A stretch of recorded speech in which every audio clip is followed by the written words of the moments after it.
There we go. Unmute would be useful. Welcome everybody to the Solo Adventurer. I am your host, Christian Schiller, and in this in this stream, I try solo roleplay games, solo board games at some point in the future, interactive fiction and things like that. And you can find, I'm just getting my dice ready.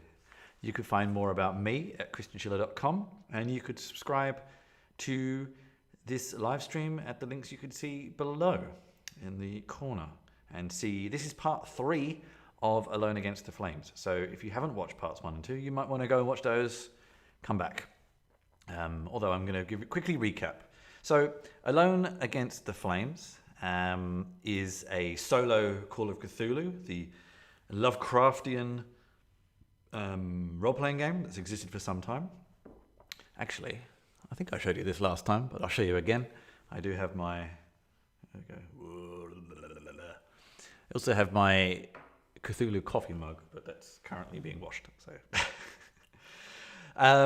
this is a solo adventurer. It is part 3. I'm not sure how many parts we're going to need. I may try and do a bumper edition where we get to the end of it a bit quicker, so we can get to other games. So far, I have been trying to get to a new job. I got stranded in this small town. I've been trying to leave. They will not let me leave. And as far as I can tell, they want me for something. Probably, I'm not metagaming, some kind of dark sacrifice. And when we last left off a couple of weeks ago, I took a break last week. I was trying to leave. I got captured, knocked unconscious, and I found myself in a small prison, and they're building a giant bonfire outside. So let's pick up where we were. Okay. There we go. Now, these text-based ones are always slightly annoying here. I think that's visible enough. I don't remember how I get rid of that. There we go. So this is my character sheet. I am Alex Quaffmeyer, a young journalist attempting to get to this new job I have. This is my character sheet. I'm relatively average. I'm quite attractive, quite dexterous, reasonably intelligent. Everything else is somewhat average. I have my skills here, a lot of fast talking. I did not pick up any weapons earlier. I have not been hurt yet, but I think this may be about to change. So yeah, over the next hour, we will see how far we can get. So I will just pick up off from the last paragraph of text we started from. Okay. As the light fades outside, I can just see it's getting a little loud there. Bring that volume down a little bit. There we go.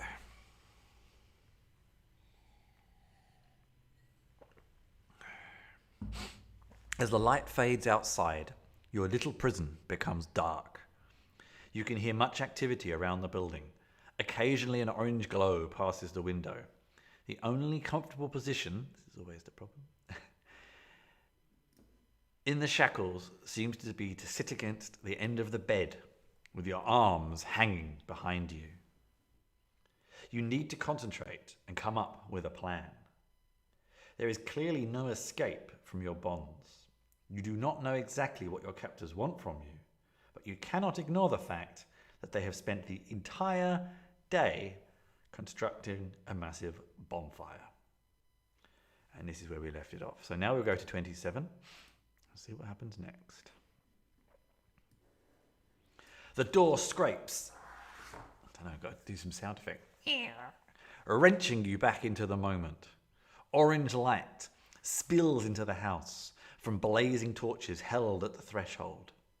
2 large villagers step in and grab you. At least you assume they are villagers. They wear heavy black cloaks and their faces and hands are painted entirely black, save only for a red triangle centered on their left eye. You try to drag your legs, but they reach under your arms and lift you bodily from the bed. Outside, it seems that the whole village has congregated to see you. Every single one has a blackened face with the red triangle motif. Torches sputter and spill fire.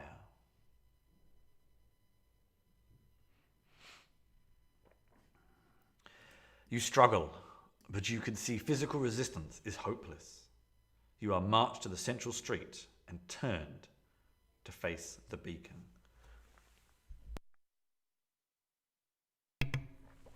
Interesting thing I find sometimes with these is why was that not just one and the same paragraph? I guess you can come to it from different places. The procession down the approach is slow and formal, save when you sense weakness and yank at your captors. A chill touches you when you see 3 human shapes carried ahead of you, draped in red cloth. The beacon looms larger and larger.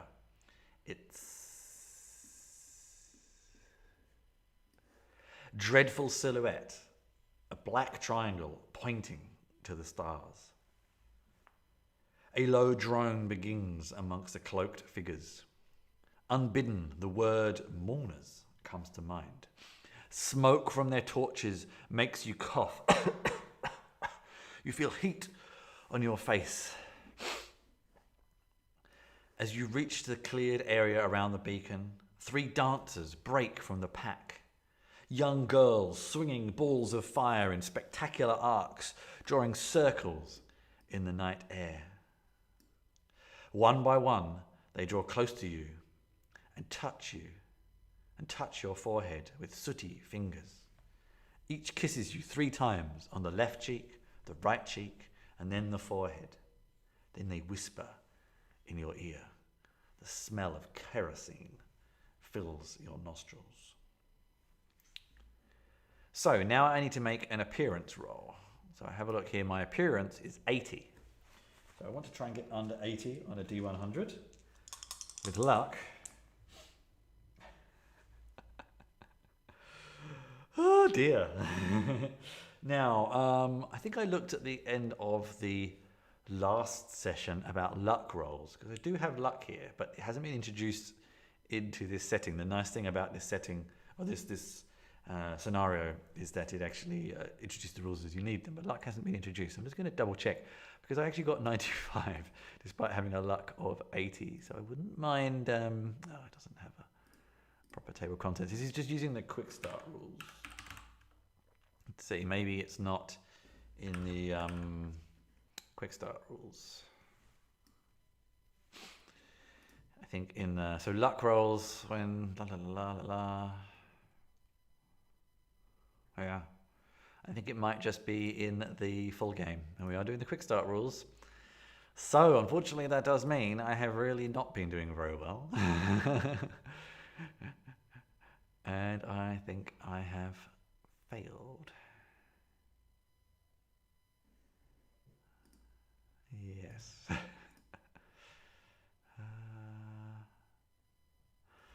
Oh dear. So I got a. This is where I double check on a D100. It wasn't a 60. No, it was definitely a. I think I remember these dice were not very good for the camera. Let me. I mean, I could re-roll. No. So maybe we should. What do you think? Should we re-roll?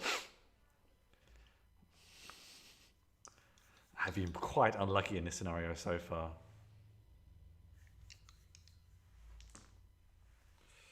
No, I'm feeling bad. I'm feeling bad. My only feeling with adventures like this, if we die, then don't really know what to do next. Don't really want to start again. So I got a 95 was what I had on the original roll, which is a fail. I had a bad feeling about this.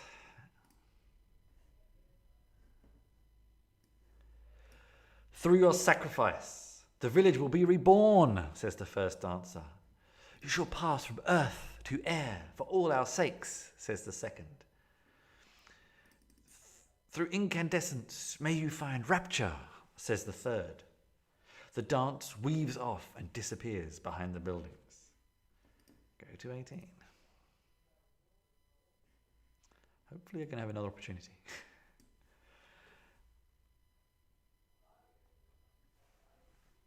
As you arrive beneath the beacon, sorry, someone is now talking very loudly next door. Don't think you can hear it. Okay. As you arrive beneath the beacon, 10 villagers close in on you. Working with surprising coordination, they immobilize you and lift you up to the blackened iron stairs to the raised platform. you cannot help but shiver at the sight of the central framework, twisted from past blazes, and what you can now clearly see to be fastening points for the chain. None of the eyes meet yours as they lash you to the metal. I don't really feel like I'm going to have any escape from this. The village sings now, something rhythmic and ancient, carved from odd syllables. A second group ascends to the beacon, carrying the 3 redded, draped bodies. With reverence, they arrange their burdens in a triangle around your feet. Then they withdraw, leaving you alone with the dead, shin deep in a sea of kindling.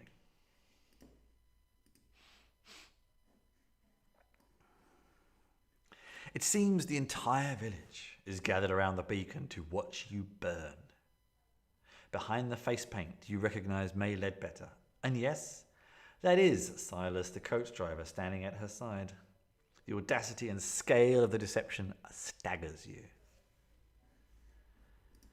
A man steps up on a dais and raises his hand with quiet authority. The frame of his spectacles obscures the red triangle on his face. So we draw here together again on this night, as we do each year, and we give thanks to the one who will preserve the village against the fire of the void. You will be taken by the ones from above in our stead. It will safeguard our children and our elders alike for another year. We salute you. He bows his head.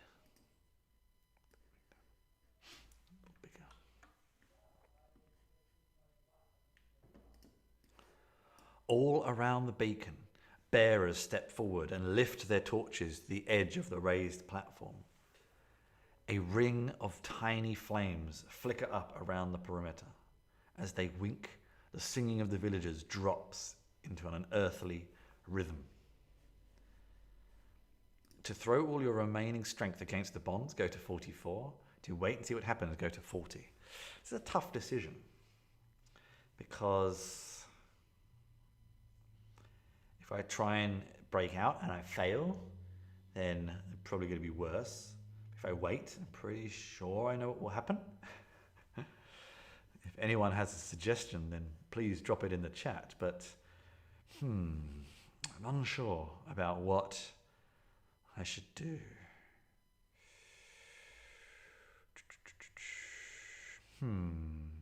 How strong am I? Average.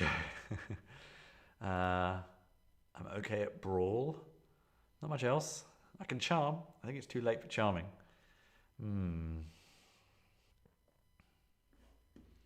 I think we've got to go down fighting. Yeah? Unless anyone else has any suggestions, I think I have to go down fighting. Okay. I may live to regret this. I may not live to regret this, I think, to be more precise. You're tired, and your flesh ought to be insufficient against the dark iron of the chains. Yet you can feel them give a little. There is a weakness in one of the links. Make a hard strength roll. Now this means I have to get under this value, 25, which, judging by my rolls so far,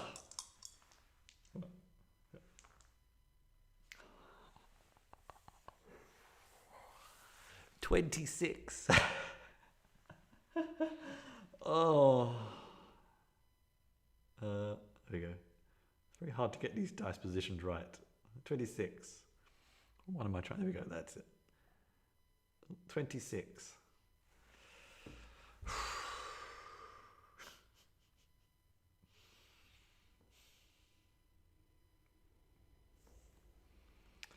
Should we give ourselves a little leeway here? It's been a pretty hard journey so far. 26.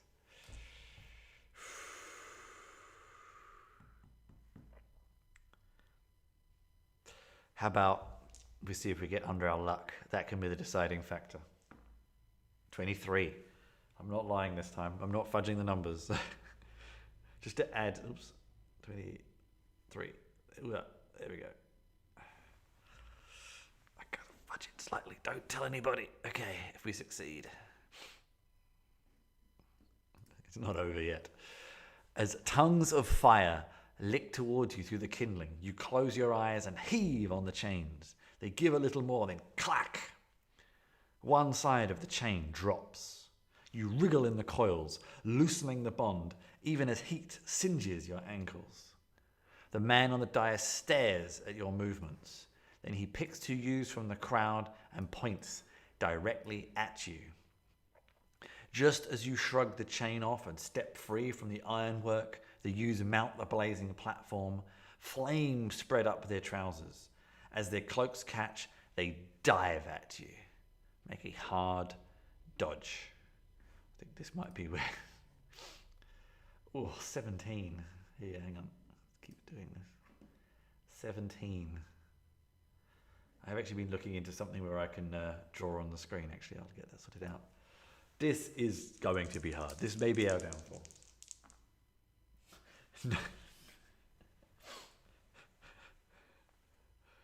97. I don't think I can even...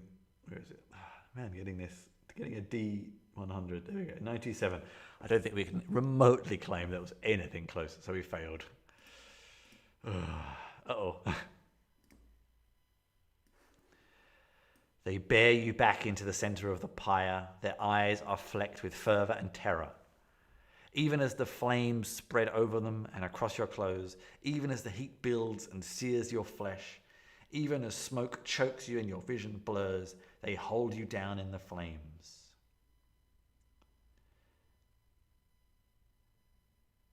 Your screams mingle with theirs as the fire does its work.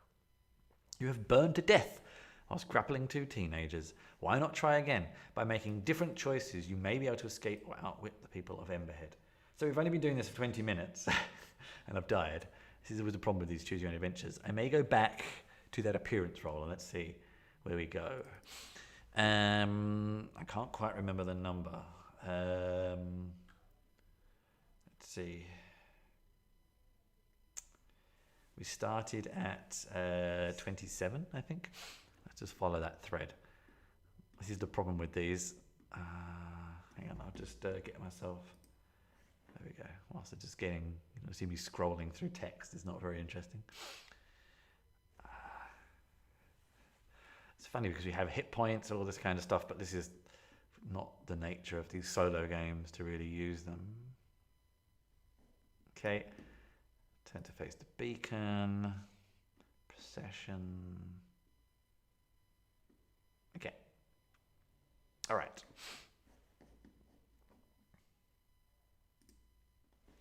So, back to here. As you reach the cleared area around the beacon, 3 dancers break from the pack. Young girls swinging balls of fire in spectacular arcs, drawing circles in the night air.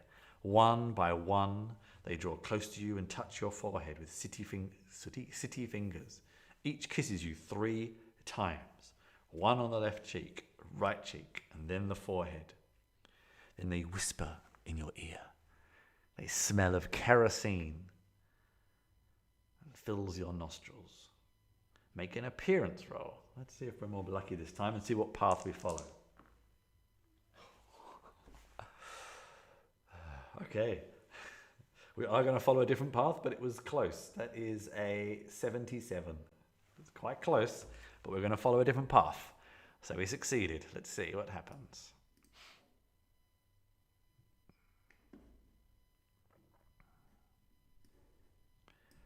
Through your sacrifice, the village will be reborn, says the first dancer. You pass from earth to air for all our sakes, says the second. I've weakened the chains, says the third. Don't try to escape until the flames are high enough to hide you. You stare at the third dancer. In that inky visage, you clearly discerned the frightened features of Ruth Ledbetter, the daughter of one of the villagers we met earlier. So, right. Their dance weaves off and disappears behind the buildings. Go to 18.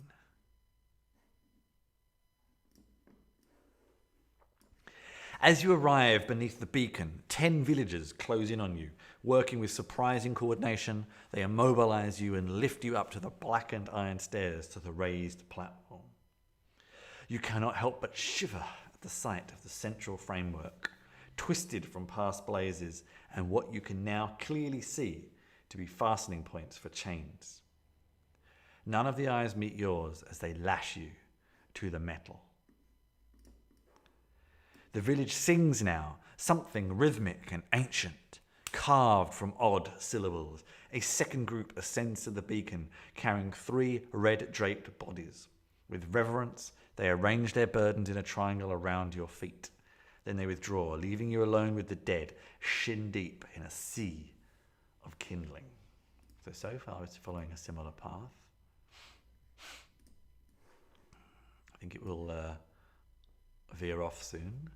It seems the entire village is gathered around the beacon to watch you burn. Behind the face paint, you recognize May Ledbetter. And yes, that is Silas the coach driver standing at their side. The audacity and scale of the deception staggers you. A man steps up onto a dais and raises his hands with quiet authority. The frame of his spectacles obscures the red triangle on his face.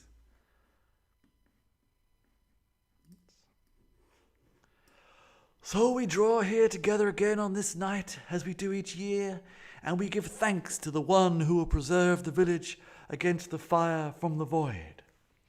You will be taken by the ones from above in our stead. Your death will bring life to our streets and bounty to our fields. It will safeguard our children and our elders alike for another year. We salute you. He bows his head. All around the beacon, bearers step forward and lift their torches to the edge of the raised platform. A ring of tiny flames flicker up around the perimeter. As they wink, the singing of the villagers drops in an unearthly rhythm. Now, we are actually following the same path here. So we have a slight hint this time that we wait until 40.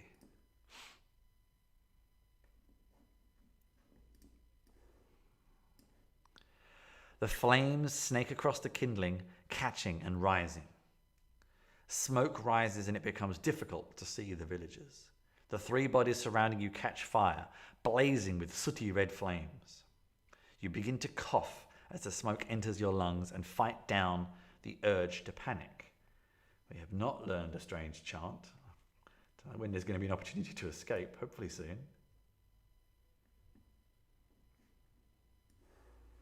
Flames lick at your legs. Your eyes water. You are shrouded in smoke. It might be your imagination, but you think you can feel a slight give in the chains. It's not my imagination, I was told. I do hope we're following the right path here. You throw yourself against them, giving no thought to how they bite into your wrists. Take 1d6 hit points of damage from the fire. I rolled a 4. Okay.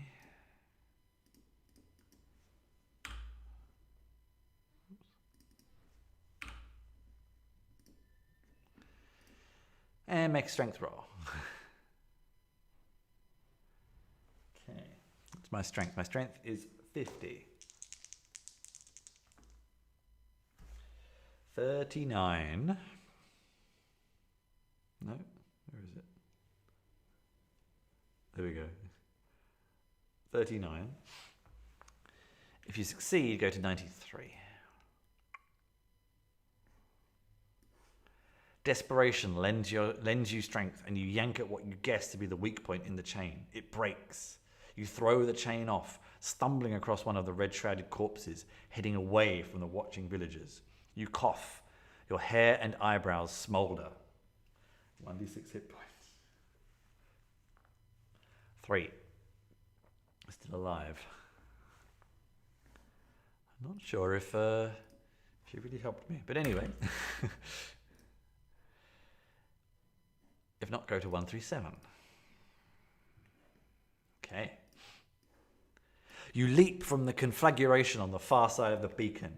Your heart lurches momentarily at the sight of the sheer drop beneath you, but you land a few inches short of the edge. You roll to extinguish your burning clothes. Your lungs feel singed. Everything hurts. The chant of the villagers gathers in intensity. You peer around the beacon. They do not seem to have noticed your absence amidst the billowing smoke. Most of them are staring into the sky. You crawl as rapidly as you can for the cover of the nearest building. All right. With the villagers assembled at the beacon, the streets are empty and you are able to pad away from the blaze. You must get out of town before they finish. The chanting seems to accelerate as you round the corner of the southern road. Here, parked against the side of the general store, you have your first piece of luck since reaching Emberhead. A bicycle. You learn to ride one of these in Providence.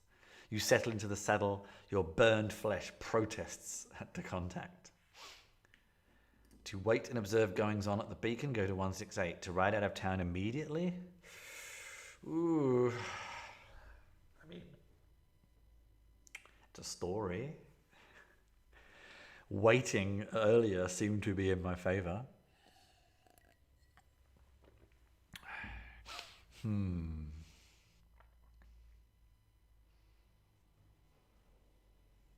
a little bit intrigued. I feel like it might be a risk. Is it a risk worth taking? We shall see.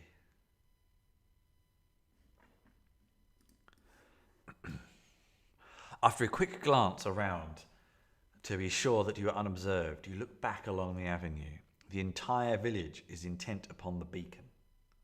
The chanting reaches a new fevered pitch. You cannot say exactly why, but you get the impression something is wrong. The chant begins to break and the villagers sway.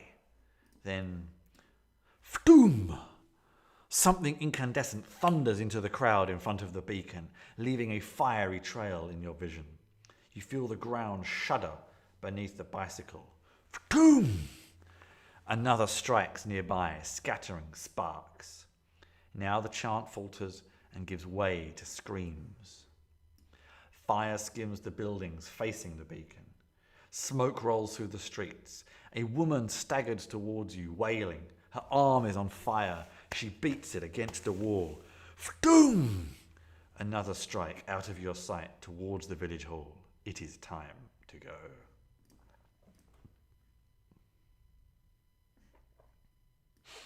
Oops.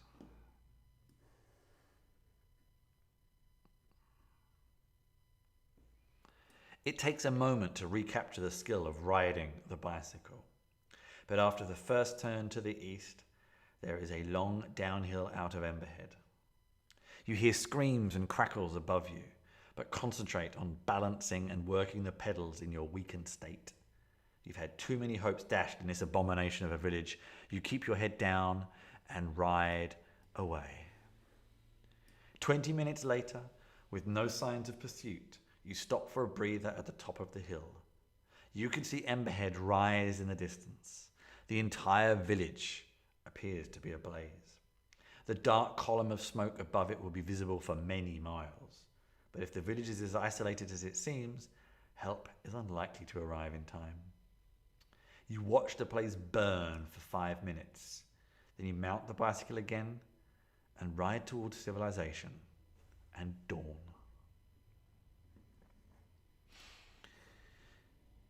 We have survived the adventure. We went from death to survival in a few minutes there.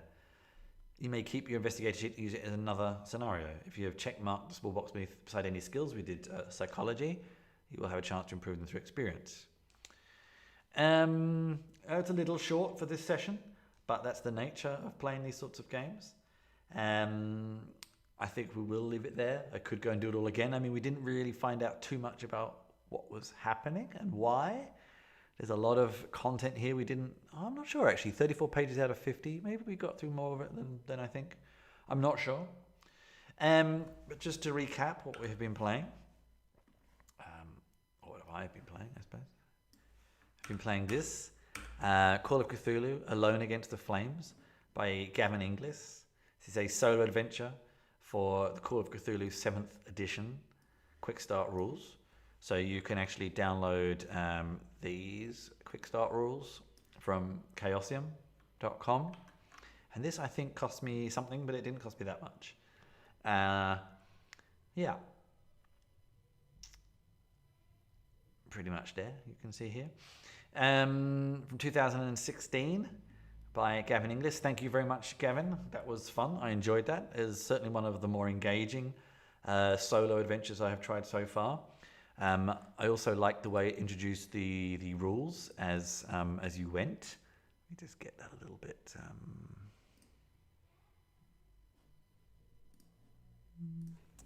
Oh, okay, that's kind of what I wanted. That. I liked the way it introduced the rules as we went, and it didn't really require too much knowledge. It also went through all the process of creating the character sheet. So this character sheet we created at stages as we needed to. I really enjoyed that. It was a nice way of introducing the game to beginning players. So I would say even if you want to go and play proper Call of Cthulhu at some point with a GM and other players, then this is a nice introduction to some of the system. It's actually highly recommended. So I'm not sure where you can find other work from Gavin Inglis, but I'm sure you can on Chaosium. Find the details there. And yeah, I enjoyed that very much. So just to round up, please go and have a watch of some of the other parts if you haven't already. Otherwise, this wouldn't have made a lot of sense. And look at some of the other games I have played so far. You can also find more of my streams on YouTube. If you're on my YouTube channel, then you can find them anyway. And on Twitch, you can also find one of my tech focus streams at DXPOSE, twitch.tv/DXPOSE, to find one of my tech related streams. You'll also find on YouTube my podcast. It's now also a video cast, mostly tech interviews. And for gaming related, we have Board Game Jerk, which is a gaming podcast where we get a bot to generate random game ideas and trying to make them into real games. That's episode 2 at the moment, available there. And finally, I have a storytelling podcast called Stories About People. You can find that on storiesaboutpeople.site. The first 2 episodes are up there right now, if you like the sound of my dulcet tones. Anything else, please rate, review, share, leave a comment if you enjoyed these videos. And I'll be back next week with a new game. Keep an eye on my website, on my feeds, my social media for updates of what that will be. But until next time, enjoy whatever you play with whoever you play.